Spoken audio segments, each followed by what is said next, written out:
Welcome to USA Global TV and Radio, where our mission is to provide education, entertainment, hope, and inspiration.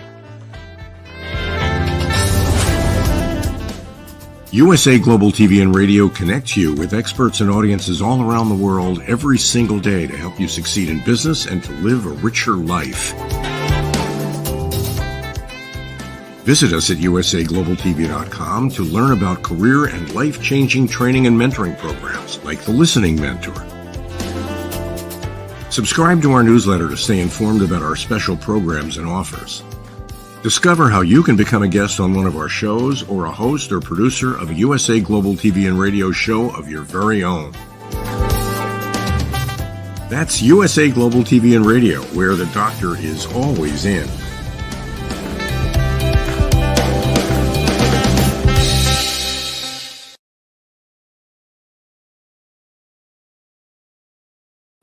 Howdy, y'all. This is USA Global TV and Radio Network on the Talking Head Show, and I am red.olaughlin. And today, this is part 2 out of 6 on weight management.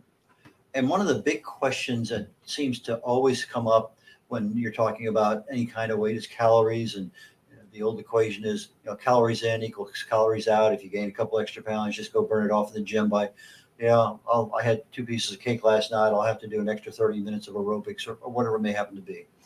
However, why does it work sometimes and why not other times? Well, calories in equals calories out is not a full equation. There are other things that are in the program that we're not seeing. And that's what we're going to talk about today. So let me bring up the first slide and go from there. As part of a disclaimer, I'm a researcher. I have never been part of any medical field, never a doctor, a pharmaceutical, anything in that area whatsoever. However, very early in life, mid-teenage years, I fell in love with chemistry. My true destiny was to become a chemist, and that was what I wanted. However, I got my degree and got an invitation to Vietnam about the same week, and the rest is history. I never got a chance to be a chemist. However, nowadays, I research the human body at the cellular level, chemically speaking. I look for cause and effect relationships. Treat a cause, fix a problem. Treat a symptom, and you'll always be treating symptoms. And so that's what I'm looking at when I look at these kinds of things like weight. There's 4 basic things when you're looking at weight, because you're talking about fat. What causes fat to go into a fat cell? What causes fat to come out of a fat cell? What causes fat to burn? What stops fat from burning? Those 4 questions, the answers to those 4 questions easily determine what is going on in your body and what you can do to do things about it. Weight, like anything else, is an individual thing. You may look perfectly healthy, but when you get your lab results, there may be a half a dozen underlying problems. You could be 40 pounds overweight and be one of the healthiest people in the world. You can be a skinny person. People think you're healthy because you're just slightly underweight. And that may be one of the worst things possible out there in the big scheme of things. You just don't know. Everything is personalized. We went over last week. All the information out there is so contradictory. There's just too much of it. Who do you believe? Regardless. So let's get into some of the real stuff. Now, last week, I promised that I would, along the 6-week journey, I would let you know how my personal weight loss effort was going. I've done this before in the past. I think since this time last year, I probably gained, seriously, about 20 pounds. I'm just like almost anybody else in the audience, have had a weight problem over time. When I flew in the military, I had to maintain a weight of 184 pounds. That was my max. I'd go over that, I couldn't fly. So that was something that was my upper limit. Today I'm down 5 pounds from what I was last week, literally at this time, a couple hours before the show. I have a machine, a weight machine. I go in there, I stand on it barefoot, and it sends a current through and measures a bunch of stuff. So my weight's down a little over 5 pounds. They have that in the orange level saying it's high, but it's not as high as high. My body fat went down 0.8, but I'm still in the orange range. My BMI went down 0.7%, and that's in the red range, saying, hey, you've got to do something about this. And the green, my muscle rate, my muscle mass, my skeletal muscle, all fine. What was really, really good was my dark green areas, bone mass, protein, and basal metabolic rate. Whoever invented the machine and the software says, that's where I really need to be. Orange, my body age, it basically calculates that I'm 2 years older than I really am right now.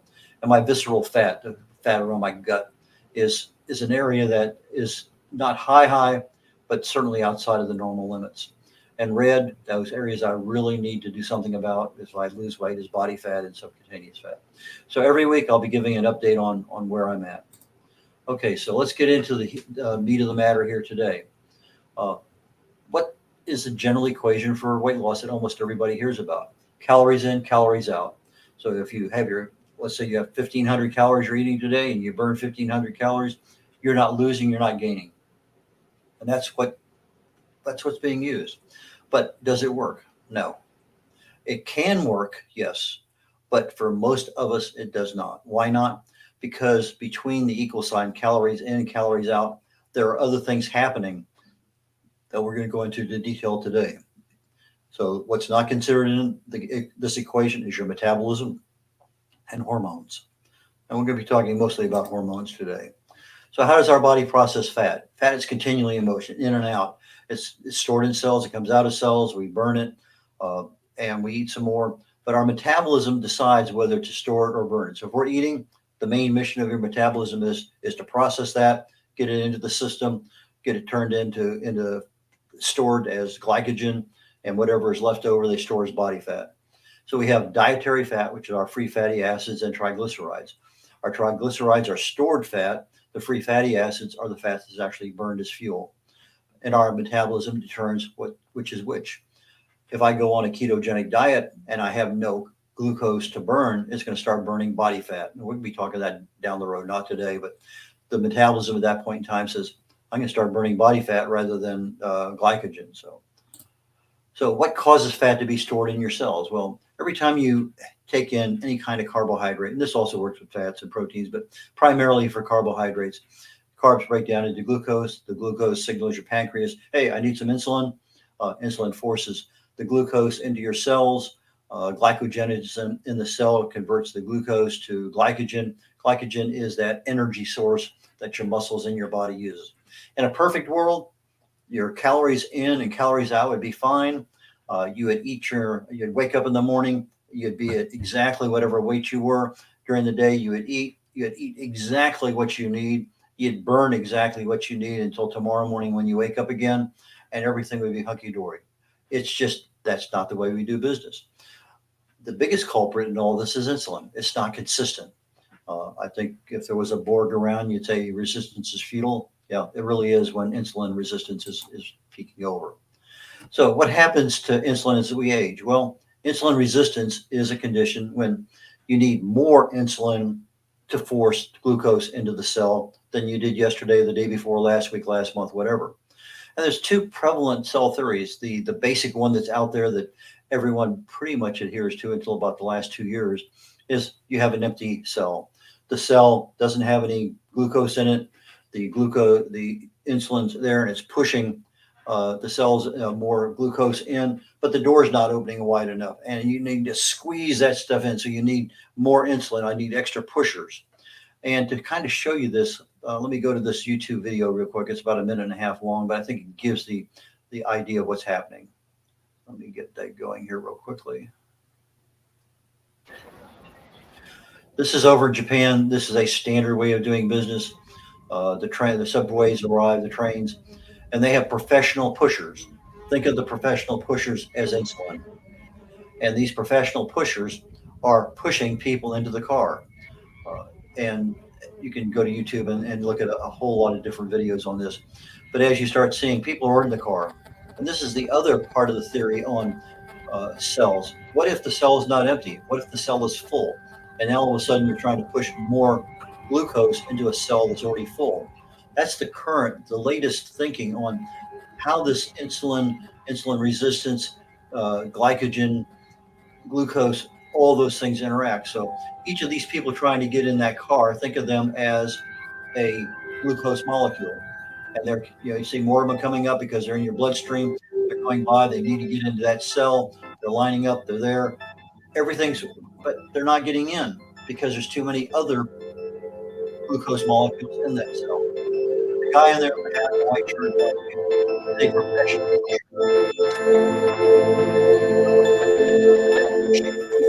that cell.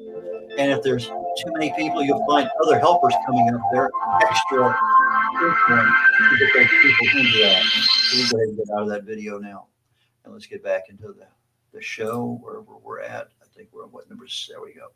So if the equation really is the cells are full of glucose and not empty, we're really not burning everything we thought. We have excess glucose in our cells. We have excess glucose in our bloodstream.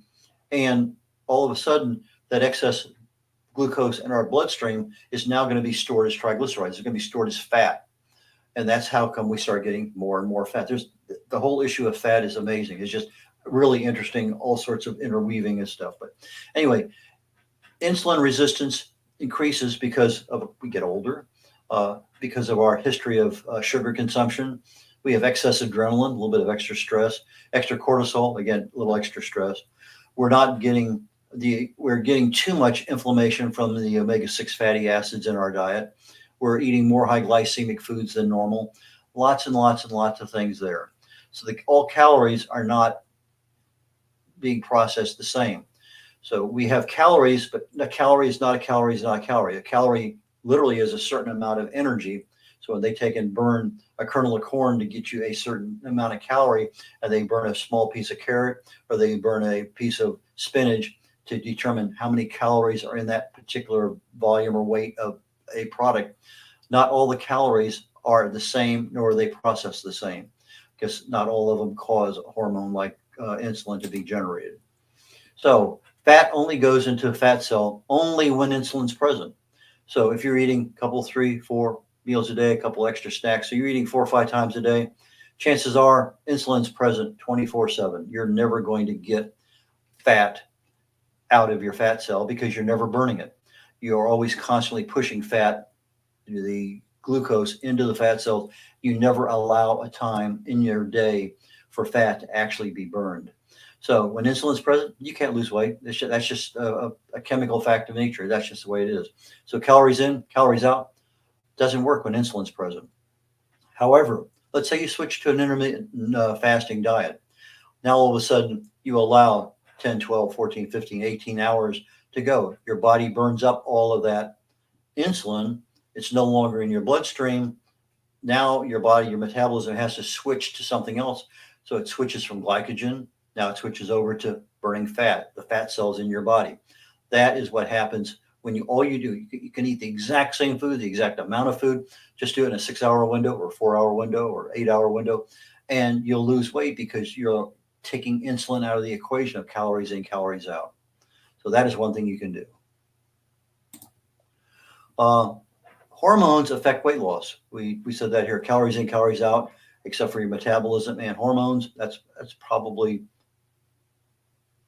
true. In fact, some stuff I'm going to share with you probably next week on metabolism is not mind-blowing, but it's something that up until 2 years ago, most of us didn't have any concept of. But insulin will not allow fat to burn as a fuel. So if you've got insulin in your bloodstream, forget it. Cortisol and adrenaline are stress hormones. Excess cortisol increases your hunger, increases your insulin. Now you get more insulin back in your body. It increases your visceral fat storage. In fact, cortisol has 4 times more fat receptors in your gut to store fat than it does anything else. Cortisol loves to store fat. It's like the prime directive of cortisol. Cortisol decreases testosterone. That's a major factor in weight loss. So how do you handle cortisol? Stress management. Continuing on, hormones affect your weight loss. Well, if you have low levels of testosterone, it wants to increase fat storage. It's the direct relationship between your levels of free testosterone and what actually gets stored. So when you have decreased levels of testosterone, it increases the cortisol receptors, that's your belly fat. It increases inflammation. These are the omega-6 fatty acids. This is part of our diet that we do on a daily basis. But what's even a stronger, more critical aspect of your health is the fructose. Fructose is a sugar, just like sucrose. But when we add high fructose corn syrup to just about every packaged or bottled or canned product out there, Coca-Cola, high fructose corn syrup, it increases the risk of fatty liver disease. Major, major, major problem. Fructose is actually considered a poison in the body at high levels. And just like alcohol, your body's going to process that first and everything else goes on hold. So your body is processing that fructose. You have too much of it. Now you have, just like alcoholics have a problem, maybe with cirrhosis down the road. You have a steady diet for decades of a lot of fructose. You are looking possibly at having a fatty liver disease. Fructose increases our triglycerides. It decreases leptin. Leptin is one of those ones that suppresses appetite. So now we're not suppressing appetite. We want to eat more. Fructose increases ghrelin. That's the one that says, "Hey, I'm hungry. I need more to eat." So it's working against you. Uh, what other things affect your fat storage? Alcohol. We talked about that just a minute. Essentially, when you have alcohol, that poison the body, it's going to stop everything and process everything in your liver. Over time, it's going to add an extra dimension to your health. Sleep. Inadequate sleep increases your ghrelin, increases your appetite. Toxins, they're almost like the Borgs. They're all over the place. Reduces the ability to burn fat. There's just too many things in there that come in and go out, and there's thousands of different toxins out there in our world, and most of them we get in our personal care products and in our foods. Gluten can, in fact, damage the digestive system for some people, which in turn reduces the absorption of those particular nutrients. Calories in, calories out are affected by other things. Okay, we know blood glucose levels cause insulin to go up. Cortisol causes insulin to go up. Testosterone levels go down. Fructose causes a lot of issues in there. So our alcohol, gluten, toxins, and the time. If we're constantly eating, we never allow the insulin to get out of our bloodstream. Therefore, you're not going to be burning any fat. Okay, what can we do? Well, insulin resistance is basically a level of insulin sensitivity, except that our sensitivity is way out of whack. I want to get my insulin sensitivity back to a normal range. How can I do that? Well, curcumin is a nutrient. You usually see it in Indian food. It's the yellow color in curry. However, curcumin, turmeric, is not very bioavailable in the body. You need a couple extra things in there. One that's very good is piperine. It's black pepper extract. If you buy your curcumin in the store, make sure you add a lot of black pepper to whatever you're cooking. If you buy curcumin as a supplement, go ahead and make sure on the label it says piperine or black pepper extract, because now all of a sudden getting 2, 3, 4, 5% absorbability, you're getting 2,000 times more absorbability. It's actually getting down into the cellular level of the body. Curcumin is probably one of two of all the things I researched in my life looking for how do you shut down disease at the cellular level in the body before it ever starts. And most disease starts as chronic low-level cellular inflammation. Well, there's a particular fruit called mangosteen. And within mangosteen, they have a subset of a xanthone in there. It's called gamma mangosteen. And that is probably one of the most amazing molecules out there, because it goes right straight down to the cellular level and it literally shuts down inflammation. Well, curcumin is another one that does the same thing. And there's very few other things out there that their whole mission in life is to shut that down. Well, curcumin and gamma mangosteen are two. There are other ones out there, but they're just not as effective as those two. Vanadium, it's a mineral. You usually get it in microscopic forms. If you're using Himalayan salt, it's in there.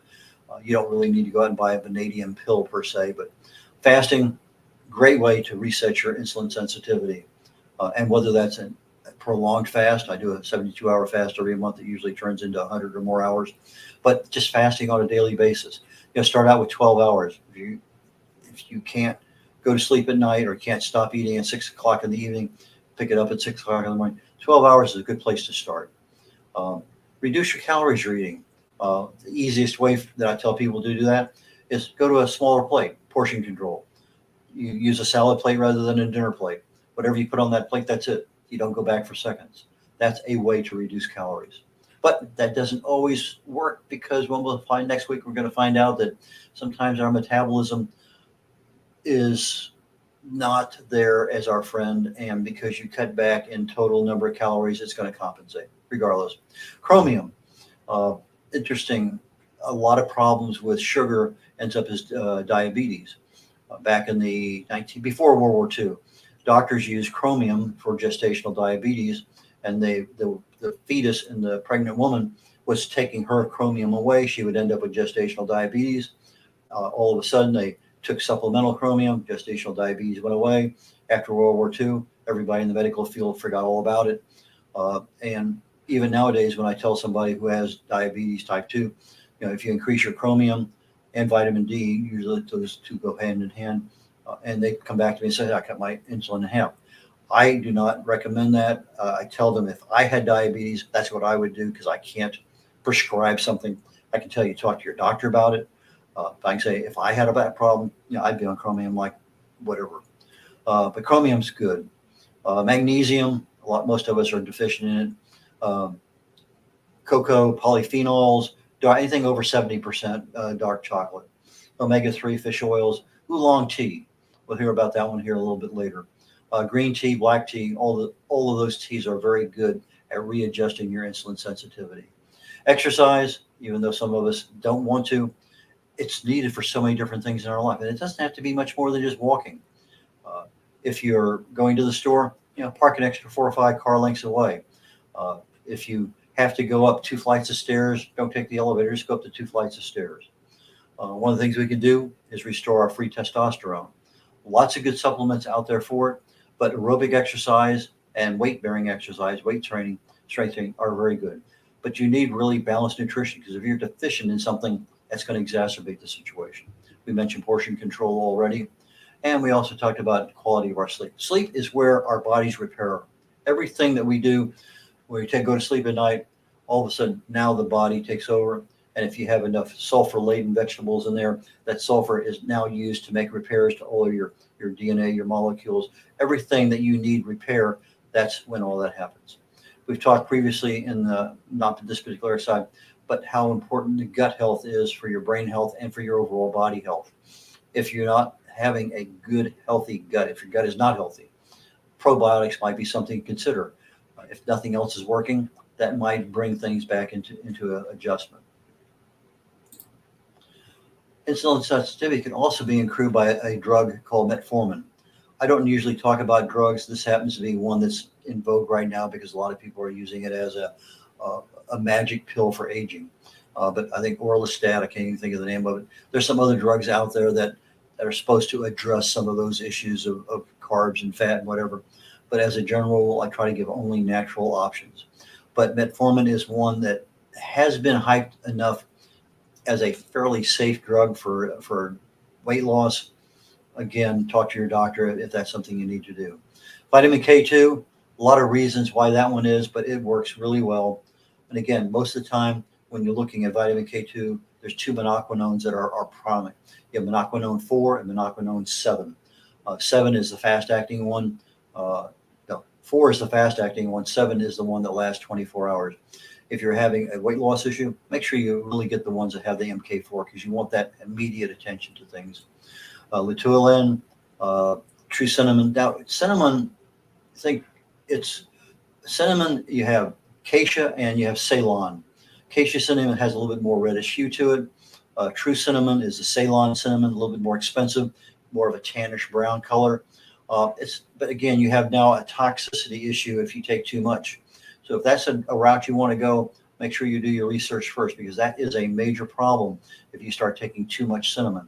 But cinnamon is pretty good for readjusting your insulin sensitivity and also for weight loss. Crocin actually turns out to be a over-the-counter pain reliever. It's a diester. I don't need to go in the chemical part of that.